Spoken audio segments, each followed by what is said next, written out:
beloved Boss Mike Cervera.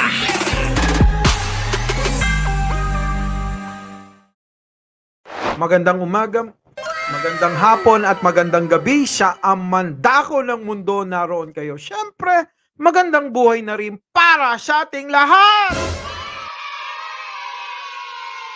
Si Kibuloy! Kibuloy, asan ka na ba? Hinahanap ka na ni Riza. Tumakas ka na ba? Baby, nakita yata yung... Oh, di ba? Tumakas na ba si Risa? Ay, si Risa tuloy. Tumakas na si Kibuloy. Ay, Kibuloy, magpakita ka na. Gina si Risa sa'yo, Kibuloy. Ha? Kung ano-ano ng espekulasyon ang iniisip. Kesyo, iniisip na ni Maring Lisa, Risa ko, na ikaw ay nakatakas na.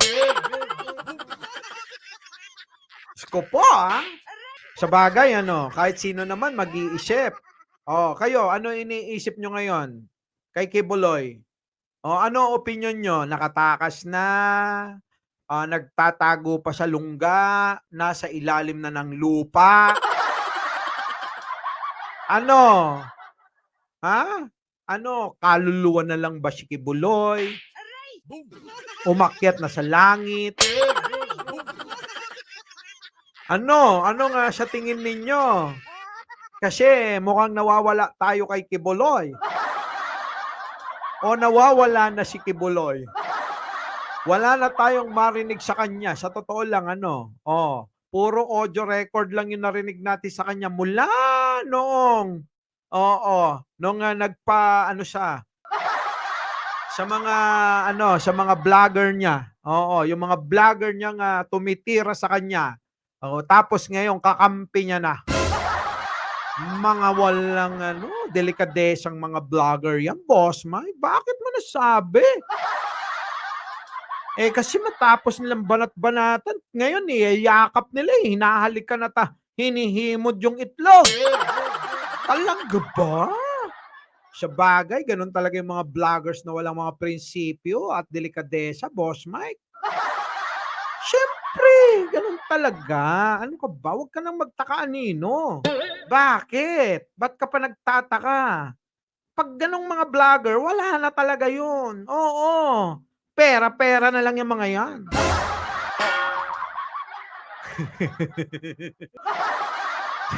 Sige na nga. Eto na. Risha! Ano ba?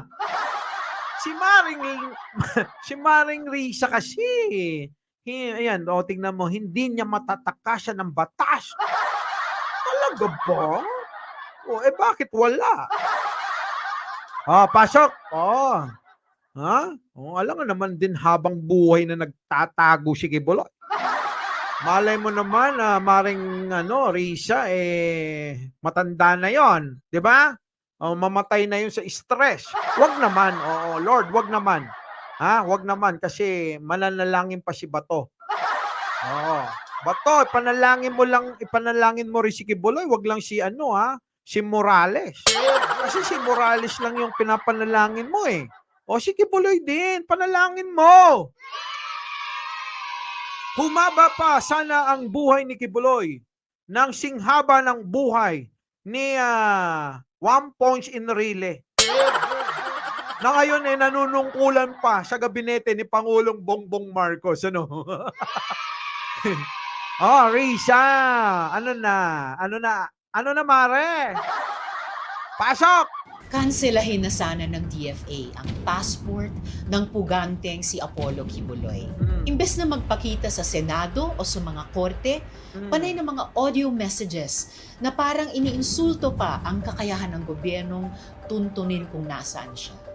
This should not be allowed to pass, but only challenge government more to exhaust all means to restrict his movements.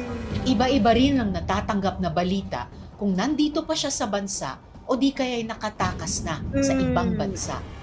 Mukha talagang may failure of intelligence kung hanggang ngayon hindi pa matukoy ang kanyang location. In any case, He is accused of crimes that transcend boundaries and nationalities. Nga. Tiwala ako na maraming bansa ang handang makipagtulungan sa Pilipinas para papanagutin siya. Lalo Tama. na 3 sa victim survivors na nag-witness sa aming mga Senate hearings Oh. ay mga mamamayan ng ibang bansa. Ah, Kung ang puganteng kongresista ay nahuli, oo nga. sana naman ay mahuli na rin ang isang puganteng religious leader. Kaya nga. Maliit ang mundo. Hindi niya matatakasan ng batas habang buhay. Correct. Ulit. Himayin natin mga mare at pare. Pasok. Kanselahin na sana ng DFA ang passport ng puganteng si Apollo Kibuloy. Hoy, pugante ka, Kibuloy. Pugante. Pugante ka na, Kibuloy. Diba? Oy, DFA, nananawagan si Maring Risa ko. Nakansilahin nyo na yung pasaporte ni Kibuloy. Bago pa man yan minisip siguro ni Maring Risa, baka mamaya tumakas sa ibang bansa. Pumunta sa North Korea. Pumunta sa China. Di ba? Pumunta doon sa Netherlands. Bakit hindi nyo kasilahin? Ha? Oo nga, DFA, nananawagan na. Pasok. Imbes na magpakita sa Senado o sa mga korte, panay ng mga audio messages na parang iniinsulto pa ang kakayahan ng gobyernong tuntunin kung nasaan siya. Correct. Bakit? Bakit, Kibuloy? Puro boses lang yung pinapakita mo. Ingat na ingat ka. Hindi ka man lang nagpapakita ng background. Saan ka bang motel nagtatago kasi? Ayaw mo bang makita na may kasama kang chika baby? Ilan bang kasama mong chika baby dyan? Oo, Maring Risa. Baka naman puro audio kasi baka may makita kang tulad kay Cesar Montano. Oo, may chika baby sa background. Kaya ayaw magpakita. Palay mo. Hayaan mo na. This should not be allowed to pass, but only challenge government more to exhaust all means to restrict his movements. Yung mga DFA, mga PNP, mga NBI, mga sama mo na sundalo, Boss Mike. Mga Navy, Boss Mike, pwede? Pati Navy. Pati Barangay Tanod. Pati CBO. Sama mo na. Ano yung CBO, Boss Mike? Hindi mo alam? Si Anino walang alam to. Hindi alam ang CBO. Hindi mo alam yan. Hindi ko rin alam eh. Ha? Basta volunteer kineme. Yun. Ha? Di ba? Ano pa? Risa, pasok. Iba-iba rin ang natatanggap na balita kung nandito pa siya sa bansa o di kaya'y nakatakas na sa ibang bansa. Ala, nakatakas na si Kibuloy. Kibuloy, nakatakas ka na ba? Magparamdam ka. Kibuloy! Pahanap kaya natin sa bolang kristal, Maring Risa. Yung bolang kristal ni Madam Auring. Pwede kaya 'yon? Madam Auring, sino ba yung mga manghuhula diyan? Mahuhulaan nyo ba kung nasaan nagtatago si Kibuloy? Abay, pagkakataon nyo na ngayon para makatulong. 'Di ba yung mga manghuhula? Sa Quiapo, ang dami. Babasahan ka ng mga ng mga baraha, may espada, may gulo, may pulo, at may itak. Puro ka kalokohan, Boss Mike. Basta, nakatakas na ba si Kibuloy, mga boss? Paki-comment ha. Tuloy. Mukha talagang may failure of intelligence kung hanggang ngayon hindi pa matukoy ang kanyang location. Oo nga, oo, may failure of intelligence. Ibig sabihin, yung mga ano, yung mga naghahanap kay Kibuloy, pa-easy-easy lang, gano'n ba, Maring Risa? Hoy, kayo yung mga naghahanap, baka naman susupalpalan ng ano, ng mga anday ang mga peslak ninyo. Pero Maring Risa, ano talaga, mahirap talagang hanapin, Kaya siguro hindi nila makita. Baka nagtatago sa ano, sa likod ng, salapi, gano'n. Mahirap talagang hanapin 'yun pagka nagtatago sa likod ng salapi, 'di ba? 'Di ba mga mare, mga pare? Oh, mahirap hanapin ang taong, puganteng nagtatago sa likod ng salapi. Any case, he is accused of crimes that transcend boundaries and nationalities. Tiwala Correct. ako na maraming bansa ang handang makipagtulungan sa Pilipinas. Oo naman, sa West Philippine Sea nga, ang daming gustong makipagtulungan. 'Di ba? Nandiyan ang Japan, Amerika, Australia, Taiwan, India, oo. Maging yung Pluto, Mars, oo, Saturn, yung mga taga diyan handa ring tumulong. Boss Mike, anong kinalaman nun? Ikaw anino, wag kang, epal. Trip ko 'to, Oh, game. Ano pa, Maring Risa? Para papanagutin siya. Lalo Oo na nga. 3 sa victim survivors na nag-witness sa aming mga Senate hearings ay mga mamamayan ng ibang bansa. Oo nga, ang gaganda nung mga foreigner. Kikinis, ang puputi. Oo, yung biktima ni Kibuloy, baby. Ang puputi, mga foreigner kasi. Grabe.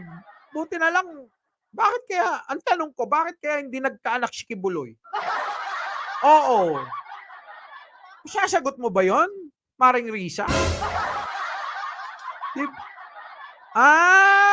pag pastor hindi magkakaanak? Hindi nag-aanak pag pastor? Nako, sangkay diyan, magpapastor ka, wag kang mag-anak. Sabi ni Jan Angeles yun, hindi ako. Tuloy mo na nga, Maring Risa. Diyos ko. Oh. Kung ang puganteng kongresista ay nahuli, sana naman ay mahuli na rin ang isang puganteng religious leader. Oy, Maring Risa, kaya nahuli si yung congressman na nagtatagong pugante kasi naubos yung tabing. Naubos yung pinagtataguan niyang salapi. Oo, 'di ba? Yan, yang isang puganteng religious leader na yan, si Kibuloy, medyo mahaba-haba pa PC niyan, oo. Hindi PC, makapal-kapal pa yung pinagtataguan niya. Ganyan pa kakapal, singkapal ng mukha ni Bato. Oo, 'di ba? Tingnan mo nung doon ikaw nga, umattend ka nga doon sa Senate hearing na ginagawa ni Bato, makikita mo kung gaano kakapal ang pagmumukha niya ron. Oo. Tuloy. Maliit ang mundo. Hindi niya matatakasan ng batas habang buhay. Naku! Magagalit si Aristotle niyan sa'yo. Anong maliit ang mundo? Ang laki nga. Ilang araw kang bumiyahe papuntang ibang bansa. Pumunta akong Amerika. Inabot ako ng halos kalahating araw mahigit. Oo. Layo. Ibig sabihin, malaki talaga. Pero alam nyo, totoo, no? Maliit na lang ang mundo ni Kibuloy kasi pugante na yan, Oh. Kaya ngayon, hirap na hirap itong mga Duterte group na kailangan sa lalong madaling panahon, maagaw nila ang kapangyarihan, mga kababayan. Kasi kapag hindi nila inagaw, kung hindi nila aagawin o maaagaw ang kapangyarihan, ni Pangulo na hawak ngayon ni Pangulong Bongbong Marcos, abay mauubos sila. Oo. Simot. Baka yung PDP, na tatlo, PDP, natatatlo na lang sila. Baka maging P na lang. P na lang. Ano yung P, Boss Mike? Oo. Di baka mga parang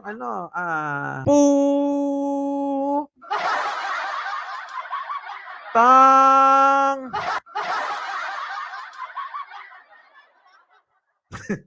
Wag na, boss! Oo. Kaya, mga mare at pare, anong masasabi nyo dito? Kaya, maring Risa natin. Paki-comment, mga boss. Oo. At wag nyong kakalimutan, mag-like, mag-share, at mag-subscribe. Muli, Mike Cervera po. Laging nagpapaalalang mahalin natin ang ating kapwa. Ipagdasal natin lagi ang ating bansa. Magandang umaga, magandang hapon, at magandang gabi sa mandako ng mundo. Naroon kayo. Siyempre, magandang buhay na rin para sa ating lahat. Our beloved Boss Mike, Boss Mike.